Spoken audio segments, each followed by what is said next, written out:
কবি ভবানীপ্রসাদ মজুমদারের কবিতা আঙুল চোষার ফ্যাশন।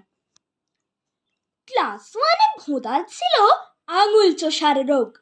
তাই নিয়ে তার বাবা মায়ের খুব হতো দুর্ভোগ। হোমিওপ্যাথি, অ্যালোপ্যাথি, টোটকা কবিরাজি, কোনো কিছুতেই হয়নি সুফল। রোগটা এমন পাজি, বাইরে ঘরে সব সময় ভোঁদা দিন ও রাতের। চুষত আঙুল কখনো ডান, কখনো বাঁ হাতে। 3 মাস পর হঠাৎ সেদিন ধর্মতলার মোড়ে দেখা হতেই ভোঁদার বাবা হাতটা আমার ধরে বললে, দাদা কোথায় ছিলেন আমাদেরকে ছেড়ে?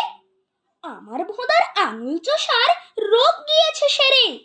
কেমন করে বলছি শুনুন। আমরা সবাই মিলে অনেক ভেবেই প্যান্টগুলোর দিলাম করে ঢিলে।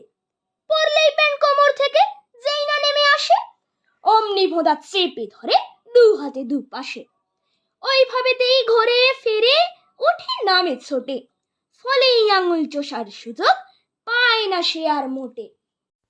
যদি অনুজিতের আবৃত্তি ভালো লেগে থাকে তাহলে একটা লাইক দিয়ে ওকে উৎসাহ দেবেন আর চ্যানেলটা সাবস্ক্রাইব করে পাশে থাকবেন।